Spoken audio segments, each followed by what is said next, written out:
سیف اللہ کا خطاب دیا. سیف کہتے ہیں عربی میں تلوار کو، سیف اللہ اللہ کی تلوار، خالد بن ولید اللہ کی تلوار ہیں. اور یہ لقب کس نے دیا؟ نبی کریم صلی اللہ علیہ وسلم نے. اور وہ کیا کہہ رہے ہیں کہ میری کیا مجال کہ میں آپ کے سامنے کھڑا ہو جاؤں، آپ ہی ان کو نماز پڑھائیے. ابو عبیدہ نہایت تواضع طبیعت کے تھے. دنیا سے ان کی بے رغبت کا یہ عالم تھا کہ ان کے گھر دنیاوی مال و متاع سے بالکل خالی تھا. وہ شام کے علاقے میں اسلامی لشکر کے کمانڈر تھے. سیدنا عمر فاروق جب وہاں تشریف لے گئے تو انہوں نے ابو عبیدہ سے کہا چلیے آپ کے گھر چلتے ہیں. انہوں نے کہا آقا میرے گھر جا کے کیا کریں گے؟ وہاں آپ کو میرے علاوہ کوئی چیز نظر نہ آئے گی. مراد یہ ہے کہ میرا گھر بالکل خالی ہے. اور واقعی ایسا ہی ہوا. جب سیدنا عمر ان کے گھر تشریف لے گئے تو وہاں کسی چیز پر نظر نہ آئی. آپ حیران ہو گئے. انہوں نے پوچھا ابو عبیدہ کیا گھر میں کوئی کھانے کی بھی کوئی چیز ہے؟ تو انہوں نے کہا ایک کونے میں رکھے ہوئے برتن میں چند روٹی کے ٹکڑے نکال کر سیدنا عمر کو پیش کیے. سیدنا عمر بے ساختہ رو پڑے اور روتے اور پھر کہا کہ ان الفاظ میں ان کو خراج تحسین پیش کیا کہ دنیا نے ابو عبیدہ کے علاوہ ہم سب کو تبدیل کر دیا، لیکن ابو عبیدہ ویسا کے ویسے ہیں. ان کی وفات شام کے علاقے میں تعاون کی وجہ سے ہوئی. اس زمانے میں فلسطین، اردن، سوریا، لبنان سمیت سارا علاقہ شام کہلاتا تھا، ایک ہی علاقہ تھا. تعاون کی وبا کی وجہ سے سیدنا عمر نے حکم دیا کہ اسلامی فوج تعاون زدہ علاقوں میں داخل نہ ہوں. سیدنا ابو عبیدہ نے کہا میں آپ کی اس رائے سے اختلاف کرتا ہوں. انہوں نے کہا کیا آپ تقدیر سے بھاگ رہے ہیں؟ سیدنا عمر نے جواب دیا ابو عبیدہ کاش تمہارے علاوہ کسی اور نے یہ بات کہی ہوتی. ہم تقدیر الہی کی طرف جا رہے ہیں. یہ ہے ان کی شان، یہ ہے ان کی رفت، یہ ہے ان کی بلندی. آپ کو ایک حدیث سناتا ہوں. اسے ابن حبان نے روایت کیا. سیدنا عائشہ فرماتی ہیں سیدنا ابوبکر نے فرمایا احد کے روز صحابہ کرام نبی اکرم صلی اللہ علیہ وسلم سے الگ ہو گئے تو میں سب سے پہلے پلٹ کر آنے والوں میں تھا. میں نے دیکھا ایک آدمی اکیلا آپ علیہ السلام کی طرف سے لڑ رہا ہے، آپ صلی اللہ علیہ وسلم کی حفاظت کر رہا ہے. میں نے اسے دیکھ کے کہا طلحہ تم ہو؟ تو سیدنا طلحہ نے پیچھے مڑ کے دیکھا. میں نے کہا طلحہ تم پر میرے ماں باپ قربان ہو، اے طلحہ تم پر میرے ماں باپ قربان ہو. پھر انہوں نے کہا کہ آپ پر میرے ماں باپ قربان ہو. سیدنا ابوبکر نے حضرت طلحہ سے کہا. طلحہ کا پچھلے جمعہ میں ان کا آپ کو بتا چکا ہوں کہ انہوں نے کیسے نبی کریم صلی اللہ علیہ وسلم کی حفاظت کی تھی. پھر وہ فرماتے ہیں کہ میں نے دیکھا پیچھے سے ایک اور آدمی پرندے کی تیزی سے ساتھ آیا اور مجھے آ کے ملا، اور وہ ابو عبیدہ بن جراح تھے. ہم دونوں نے مل کر نبی اکرم صلی اللہ علیہ وسلم کا دفاع کیا. اس وقت طلحہ بن عبید اللہ آپ کے سامنے گرے ہوئے تھے اور آپ نبی کریم صلی اللہ علیہ وسلم فرما رہے تھے اپنے بھائی کو سنبھالو، اپنے بھائی کو سنبھالو، اس پر جنت واجب ہو گئی، اپنے بھائی کو سنبھالو. سیدنا ابوبکر فرماتے ہیں نبی کریم صلی اللہ علیہ وسلم کی پیشانی اور رخسار مبارک میں پہلے آپ کو وہ بتا خود کی کڑیاں پھنس گئی تھیں جو میں نے نکالنے چاہی، لیکن سیدنا ابو عبیدہ بن جراح نے مجھے وہ کام نہیں کرنے دیا بلکہ وہ خود کیا. ایک اور حدیث سیدنا جابر بن عبداللہ کہتے ہیں کہ نبی کریم صلی اللہ علیہ وسلم نے ساحل سمندر کی طرف ایک لشکر بھیجا جس کا امیر ابو عبیدہ بن جراح تھے. لشکر میں 300 آدمی تھے.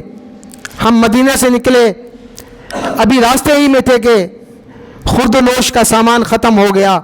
ابو عبیدہ نے حکم دیا تمام لوگ اپنا نوشتہ لے آئیں. سارا نوشتہ کھجوروں کے 2 ٹھیلے بنے. امیر لشکر روزانہ ہمیں ان میں سے تھوڑا تھوڑا کچھ کھانے کو دیتے. کچھ دن کے بعد وہ بھی ختم ہو گیا. اس کے بعد ہمیں روزانہ 1 کھجور فی کس کھانے کو ملتی. راوی نے سیدنا جابر سے پوچھا پورے دن میں صرف آپ 1 کھجور کھاتے تھے، کیسے گزارا ہوتا تھا؟ تو سیدنا جابر نے جواب دیا جب وہ 1 کھجور بھی ختم ہو گئی تب ہمیں اس کی قدر اور اس کی اہمیت اور اللہ کی نعمتوں کا احساس ہوا، پتہ چلا کہ اللہ نے کتنی نعمتیں ہمیں دی ہیں جب وہ کھانے کو کچھ نہیں تھا۔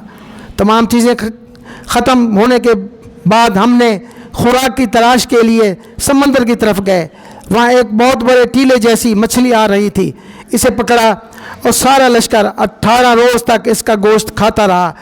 واپس جاتے ہوئے امیر لشکر سیدنا ابو عبیدہ بن جراح نے ہمیں حکم دیا، ہم نے اس مچھلی کی 2 پسلیاں کاٹیں اور ایک اونٹ پر کجاوے کے ساتھ اس کو ان کو باندھ دیا اور اپنے ساتھ مدینہ لے کے گئے۔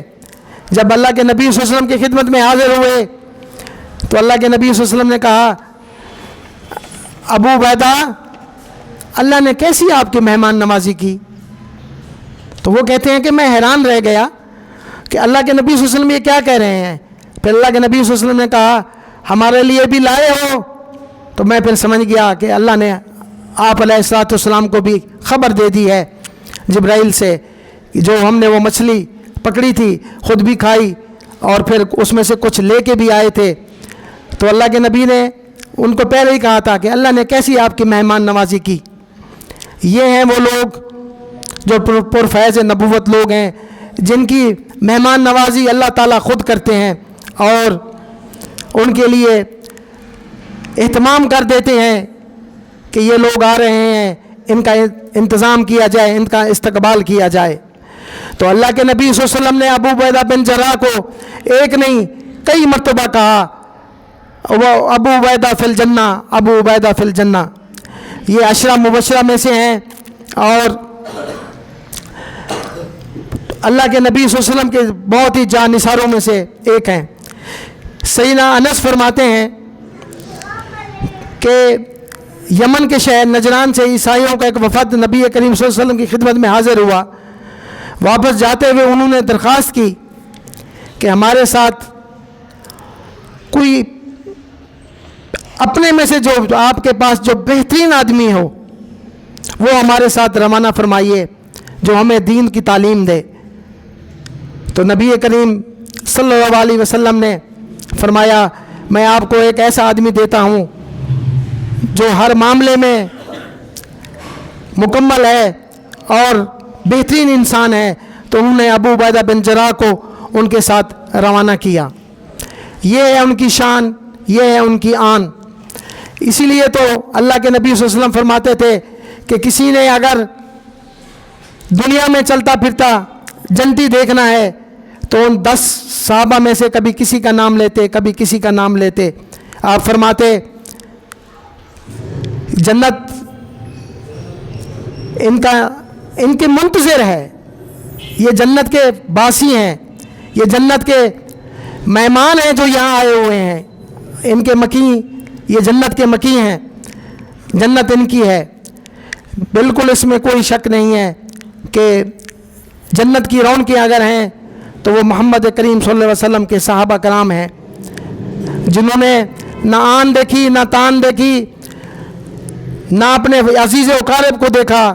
یہ عام بات نہیں ہے کہ کوئی شخص اپنے والد کو قتل کر دے، تصور تو کریں یہ بات، جیسا بھی ہو والد ہیں ان کا، جب ان کے سامنے آئے تو انہوں نے ان کی گردن اڑا دی، لیکن دل میں ملال ہوا کہ یہ کیا ہو گیا، اور تانے ملتے رہے کہ یہ کیسے لوگ ہیں جو اپنے آبا و اجداد کو بھی قتل کر دیتے ہیں۔ جب یہ شکایت کی گئی ان کے دل میں یہ چیزیں، تو پھر اللہ نے ان کا جواب دیا۔ سورہ مجادلہ میں آپ پڑھیں، یہ سیدنا ابو عبیدہ بن جراح کے متعلق یہ آیات اتری ہے کہ ان کے دل میں جو وسوسے تھے، جو تانے تھے، ان کا جواب انہوں نے سوال نبی کریم صلی اللہ علیہ وسلم سے کیا، لیکن جواب رب کریم نے دیا۔ دیکھیں کتنی بڑی شان ہے، کتنی بڑی عظمت ہے، کتنی بڑی آن ہے۔ انسان کو اور کیا چاہیے؟ اس لیے تو اللہ تعالیٰ کہتے ہیں ہم ان سے راضی ہوئے، یہ ہم سے راضی ہوئے۔ جیسے سیدنا ابو بکر سے اللہ کے نبی صلی اللہ علیہ وسلم نے فرماتے ہیں، ابو بکر اللہ آپ سے راضی ہیں، کیا آپ اللہ سے راضی ہیں؟ تو وہ رونے لگ گئے، کہتے ہیں آقا ابو بکر کی یہ مجال، کہا کہ اللہ نے یہی کہا ہے، میں نے نہیں کہا، اللہ نے یہی کہا ہے۔ تو یہ وہ لوگ ہیں جن سے اللہ، میں تو یعنی میں اپنی طرف سے یہ بات کر رہا ہوں کہ اللہ تعالیٰ ان سے پوچھتے ہیں کیا چاہیے، کہاں چاہیے. خاص لوگ ہیں، چلتے پھرتے تو وہ مکے اور مدینے کی گلی میں ہیں. اللہ کے نبی نے سیدنا بلال سے پوچھا، بلال تم تو ہم سے پہلے جنت میں تھے، میں جہاں بھی گیا جنت میں، تیرے چلنے کی آواز میں نے محسوس کی ہے. ایک واقعہ میں نے پڑھا تھا، کیونکہ آج میں کوشش کر رہا ہوں سیدنا بلال کے متعلق ان کی مکمل ایک تفصیل 2 جمعہ میں ہوگی انشاءاللہ. تو ایک واقعہ، اس کی سند صحیح نہیں ہے، سند کے متعلق میں کچھ نہیں کہہ سکتا، لیکن مجھے بات بہت اچھی لگی کہ جب اللہ کے نبی صلی اللہ علیہ وسلم سے حوروں کی جو ملکہ تھی اس کی ملاقات کرائی گئی اور حضور سے تعارف کرایا گیا کہ یہ حوروں کی ملکہ ہے، یہ حوروں کی سردار ہے. تو اللہ کے نبی نے کیا کہا؟ سبحان اللہ. کہتے ہیں اچھا یہ حوروں کی ملکہ ہے، سردار ہے، تو ہم اس کو اپنے سردار کے لیے منتخب کرتے ہیں، یہ سیدنا بلال کے لیے منتخب کرتے ہیں. تو اس خاتون نے کہا، اس حور نے کہا، ملکہ جو تھی، کہا میرے لیے بلال. تو اللہ کے نبی نے کیا کہا؟ سبحان اللہ. کہا یہ تو کہہ رہی ہے، پتہ نہیں بلال تجھے قبول کرتا ہے یا نہیں کرتا. یہ دیکھیں، یہ شان ہے، یہ عزت، یہ مرتبہ، یہ بلندی، یہ خاص لوگ ہوتے ہیں جن کو یہ نصیب ہوتی ہے. ورنہ انسان تو بس انسان ہی ہے، ہر وقت گناہوں میں لت پت، ہر وقت. یہ اللہ تعالیٰ کے وہ خاص لوگ ہیں جو پرفیض نبوت لوگ ہیں، جن سے اللہ تعالیٰ راضی ہیں. جیسے اہل بدر ہیں، 1-2 منٹ رہتے ہیں، جیسے اہل بدر ہیں، اللہ کے نبی نے کئی مرتبہ کہا اہل بدر کے متعلق، جو جی میں آئے کرو، آج کے بعد اللہ آپ سے کچھ نہیں پوچھیں گے، کوئی حساب کتاب نہیں ہوگا. اگر ان سے کوئی غلطی بھی ہو گئی، کوئی مشکل بھی آ گئی. ایک مرتبہ ایک صحابی نے ایک خط لکھ کے دیا، جب اللہ کے نبی مکہ پہ چڑھائی کر رہے تھے تو انہوں نے کفار مشرکین کو اطلاع دینی چاہی کہ بھی اللہ کے نبی صلی اللہ علیہ وسلم مکے پہ چڑھائی کر رہے ہیں.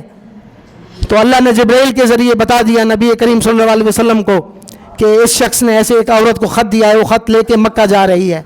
آپ نے سیدنا علی اور ان کے ساتھ ایک آدمی کو بھیجا کہ وہ عورت فلاں جگہ پہ ہے، جاؤ اس سے وہ خط لے کے آؤ.